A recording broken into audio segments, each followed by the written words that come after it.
akhirnya melibatkan 3 orang oknum prajurit,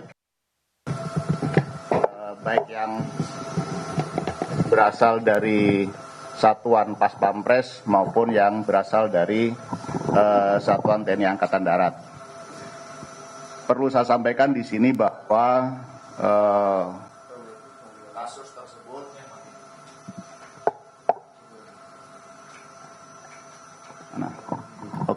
udah ada. Jadi perlu saya sampaikan bahwa proses hukum yang dilakukan oleh Pomdam Jaya ini dari laporan masyarakat kepada Polda Metro Jaya pada tanggal 14 Agustus 2023 kemarin terkait dengan adanya dugaan penculikan, pemerasan, dan penganiayaan. Dan setelah dilakukan pengembangan oleh Polda Metro Jaya,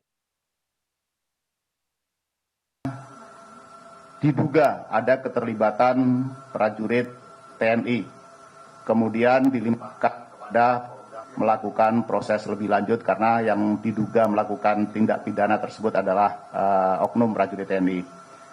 Setelah menerima limpahan perkara dari Polda Metro Jaya, akhirnya Pomdam melakukan proses selanjutnya, melakukan penyelidikan awal, dan kemudian didapatkan 2 terduga lainnya yang setelah dilakukan penyidikan lanjutan akhirnya ditetapkan sebagai tersangka kasus penculikan, pemerasan, dan penganiayaan. Hari ini penyidik Pomdam Jaya terus bekerja untuk mengungkap kasus ini secara tuntas, mengumpulkan keterangan para saksi dan mengumpulkan alat bukti.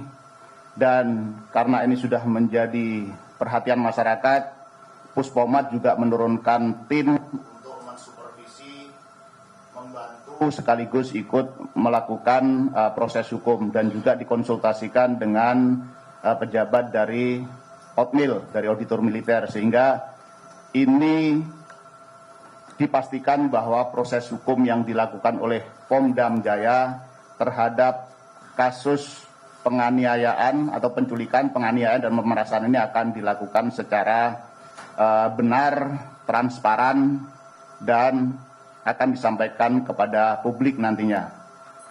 Pimpinan TNI, dalam hal ini Bapak Panglima TNI, termasuk juga pimpinan Angkatan Darat Bapak Kasat, telah memberikan perhatian penuh terhadap penyelesaian ataupun proses hukum dari kasus ini.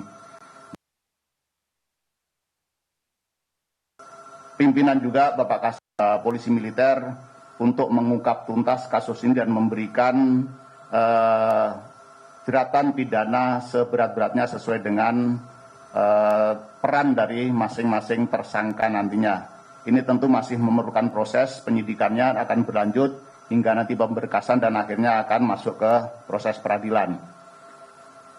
Kami berharap bahwa dengan penjelasan ini masyarakat yakin bahwa kita institusi TNI menjamin tidak ada impunitas apabila ada prajurit yang melakukan pelanggaran pidana.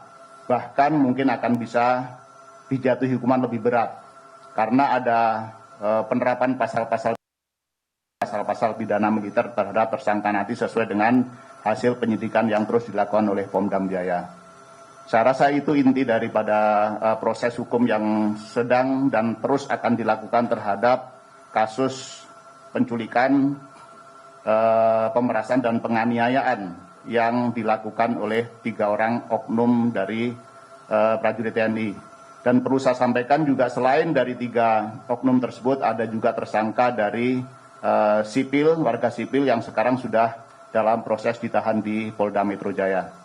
Ini saja yang perlu saya sampaikan. Kalau ada pertanyaan nanti akan kita jawab, dan nanti secara teknis apabila ada update nanti akan disampaikan oleh Pomdam Jaya maupun Kapendam Jaya di mana lokasi terjadinya kasus tersebut ada di wilayah hukum Pomdam Jaya. Demikian, billahi taufiq wal hidayah. Wassalamualaikum warahmatullahi wabarakatuh. Selamat pagi, salam sejahtera. Ya, silakan.